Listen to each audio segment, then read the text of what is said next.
एक दिन मैं ट्रेन से दिल्ली जा रहा था। हमारे सीट के जस्ट बगल में एक लड़की बैठी थी। लड़की काफ़ी परेशान थी और बिल्कुल ही कम उम्र की लड़की थी। हमें लग रहा था कि वह लड़की बिल्कुल बालिग है। 18 से 19 साल की लड़की हमें लग रही थी। उस लड़की ने बोला कि भाई साहब, आपके पास मोबाइल को खोलने वाला पिन है क्या? मैंने बोला कि हाँ है। तो क्या करोगी? लड़की ने बोला कि मुझे अपना सिम चेंज करना है। मैंने बोला कि ठीक है, मैं दे देता हूँ। मैं अपने बैग से उस पिन को निकाला और उस लड़की को दे दिया। लड़की ने उस पिन से अपने मोबाइल को खोली और खोलने के बाद अपना सिम निकाल कर और दूसरा सिम उसमें लगा दिया। लड़की सिम लगाने के बाद उस मोबाइल को खोलने लगी, लेकिन मोबाइल नहीं खुल रहा था। मैंने पूछा कि क्या हो गया, मोबाइल आपका नहीं खुल रहा है? तब लड़की बोली कि नहीं, मोबाइल नहीं खुल रहा है।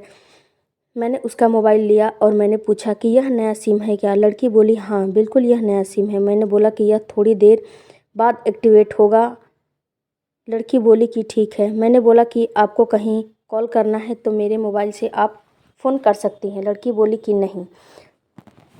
तब मैंने पूछा कि आपको कहीं जाना है? लड़की बोली कि मुझे दिल्ली जाना है। मैं एक ट्रेन चेंज की हूँ और इसको चेंज करूँगी और मेरा स्टेशन आएगा तो दिल्ली से मेरी तीसरी ट्रेन है। वहाँ से मैं कहीं और चली जाऊँगी और कभी वापस लौट के नहीं आऊँगी और बिल्कुल आज़ाद हो जाऊँगी उस जेल से, और मैं नहीं आऊँगी। यह सुनने के बाद मैंने उस लड़की से जिज्ञासा जताने लगा कि उस लड़की के मन में क्या चल रहा है। इसके बाद मैं थोड़ी देर चुप हो गया। फिर लड़की से बोला कि आपके साथ कोई नहीं है क्या? तब लड़की की बोली कि है ना, अगले स्टेशन पर वह मुझसे मिल जाएगा, वो मेरा बॉयफ्रेंड है। इसका मतलब मैं समझ गया कि वह लड़की बिल्कुल अकेली थी। लड़की से और हमारी बातचीत होने लगी। लड़की बोली कि आप कहाँ जाएंगे? मैंने बोला कि मैं दिल्ली जा रहा हूँ, हमारा और आपका एक ही स्टेशन है। तब लड़की बोली कि हाँ, यह तो हमारा और आपका एक ही स्टेशन है और हम और आप एक ही स्टेशन पर उतरेंगे। तब मैं लड़की से बोला कि आपकी उम्र कितनी है? लड़की बोली कि मेरी उम्र 18 साल है। तब मुझे समझ आ गया कि यह लड़की बिल्कुल कम उम्र की है। तब मैंने लड़की से बोला कि मैं भी लव मैरिज शादी किया हूँ। इतना सुनने के बाद लड़की मुझसे काफ़ी दिलचस्पी जताने लगी। उसने बोली कि क्या आप भाग के शादी किए हो? मैंने बोला कि मैं तो भाग के शादी नहीं किया हूँ, और जो लव मैरिज करता है वह कभी भाग के शादी नहीं करता है। क्या आप घर से भाग रही हैं? तब लड़की बोली कि हाँ, उस जेल से मैं बिल्कुल आज़ाद हो रही हूँ, क्योंकि मुझे उस जेल में अब नहीं रहना जहाँ पर मेरे प्यार की कोई कदर ना हो और मुझे कोई समझने वाला ना हो। उस लड़की ने मुझसे पूछा कि आपने अपना लव मैरिज कैसे किया था? मैंने उसको बताया कि देखिए, मैं जिस लड़की से प्यार करता था वह लड़की मुझे भी प्यार करती थी, लेकिन हमारा कास्ट अलग था। इस वजह से उस लड़की के माता पिता मुझसे शादी करना नहीं चाहते थे, लेकिन लड़की मुझसे काफ़ी ज़्यादा प्यार करती थी। लड़की मुझसे बोल रही थी कि आप और हम दोनों लोग यहाँ से भाग कर शादी कर लेते हैं, लेकिन मैं लड़की को समझाया कि देखो, जब हम लोग यहाँ से भाग जाएंगे तो हमारे ऊपर तो कम आलोचनाएं होंगी, लेकिन आपके ऊपर बहुत ज़्यादा आलोचनाएं होंगी और आपके ऊपर उंगलियां काफ़ी उठेंगी, जो कि मैं बिल्कुल नहीं चाहता था कि जिससे मैं प्यार करता हूँ उसको लोग बदनाम करें। उसके माता पिता उसकी शादी कहीं और ठीक कर देते हैं। शादी ठीक करने के बाद उन लड़कों वाले की डिमांड दिन पर दिन बढ़ती ही जा रही थी। इधर मैं भी अपना जॉब ढूंढ के अपना जॉब करने लगा और मैं उस लड़की की यादों में ही खोया रहता था। मैंने बोला कि मैं तुमसे सच्चा प्यार करता हूँ तो ऊपर वाले हम दोनों को ज़रूर मिलाएंगे, और यही हुआ। जब लड़के वाले ने डिमांड पे डिमांड करने लगे, तब लड़की के पिता बिल्कुल परेशान हो गए और बोले कि मैं तुम लोगों का डिमांड नहीं पूरा कर सकता, क्योंकि आप लोगों का डिमांड काफ़ी बढ़ गया है। और लड़की के पिताजी अपनी लड़की के लिए सहमति से मेरे साथ मेरी शादी कर दी है। आज हम दोनों बहुत खुश हैं और आज हमारी एक लड़की है। जब हमारी एक लड़की होने वाली थी तब मैं यहीं दिल्ली में जॉब करता था। उस समय मैं गांव गया हुआ था और जब मेरे हाथों में पहली बार मेरी सोनी आई थी तो मैं उसका चेहरा भूल नहीं पाया, और उसका बचपन मैं उसे छीनना नहीं चाहता था, क्योंकि उसका बचपन मेरे लिए काफ़ी अनमोल था। इसलिए मैं जॉब छोड़ दिया और वहीं पे रहकर अपना जो भी घर का काम काज, जो भी घर की बिजनेस थी, उसी को चलाने लगा और अपने साथ अपनी बच्ची को भी रखता था। तब उस लड़की ने मुझसे सवाल किया कि क्या आप जहाँ रहते हैं वहाँ पर आप अपनी बीवी बच्चे को नहीं रख सकते?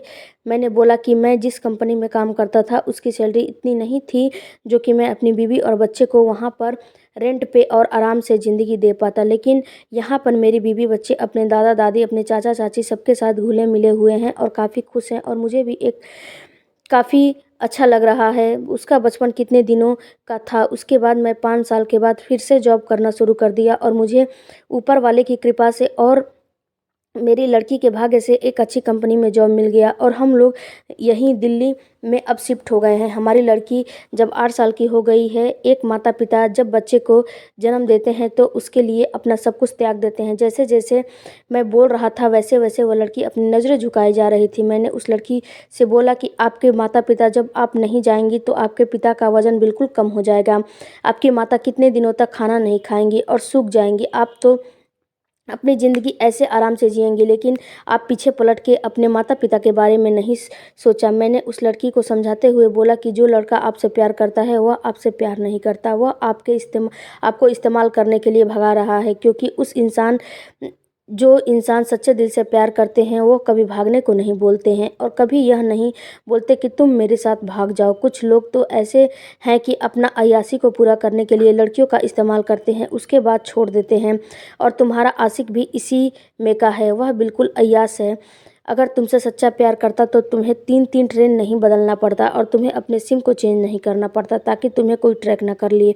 इसीलिए तुम्हारा बॉयफ्रेंड तुम्हारे साथ यह खेल खेल रहा है और तुम अभी काफ़ी कम उम्र की हो और नादान हो, इसलिए उसके चंगुल में तुम फंस गई हो। और तुम्हारा बॉयफ्रेंड मेरे हिसाब से तुमसे प्यार नहीं करता, क्योंकि प्यार का जब भूत सवार होता है तो भागने भगाने का नहीं सोचता, केवल वह अपने प्यार को संवारने और संगीन में लगा रहता है। उसको तो यह भी ख्याल नहीं आता कि कैसे भागा जाता है। वह लड़की बिल्कुल मेरी बातों में खोई जा रही थी। मुझे लग रहा था कि मैं उस लड़की को कुछ ज़्यादा ही समझा रहा हूँ, लेकिन मैं भी सोचा कि मेरे समझाने से किसी की ज़िंदगी बच जाती है तो उससे अच्छी बात क्या है। मैंने उस लड़की को बताया कि प्यार 3 तरीके का होता है। एक पहला प्यार सच्चा प्यार होता है, एक जो है होता है अय्यास होता है और तीसरा प्यार धोखेबाजी होता है। अय्यास जो होता है वो आपको प्यार करेगा, अय्यासी करके आपको छोड़ देगा। धोखेबाजी होता है वह आपके प्यार को करेगा लेकिन धोखा दे देगा। जो सच्चा प्यार होता है वो कभी आपको भागने भगाने के बारे में नहीं सोचेगा, वह केवल यह सोचेगा कि मेरा प्यार मेरे आँखों के सामने रहे। इतना हम लोगों की बातें होते होते हमारे स्टेशन भी आ गया। वह लड़की वहीं पर उतरी और उस लड़की ने मुझे फिर से बोला कि मुझे क्या आप पिन देंगे। मैंने बोला कि हाँ, क्यों नहीं दूंगा।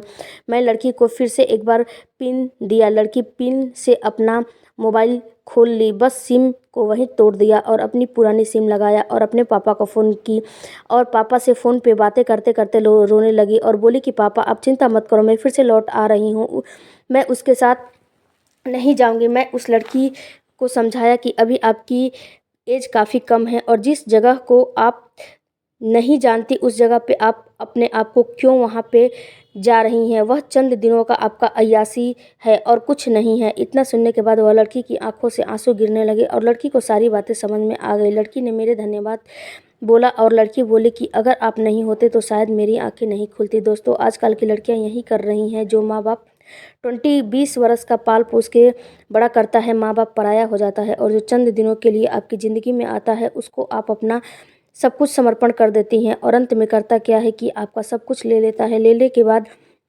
आपको वैसे ही छोड़ देता है।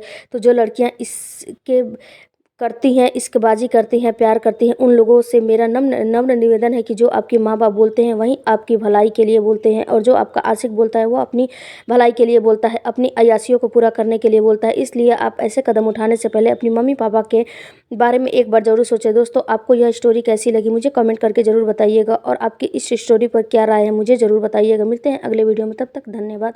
Thank you for watching.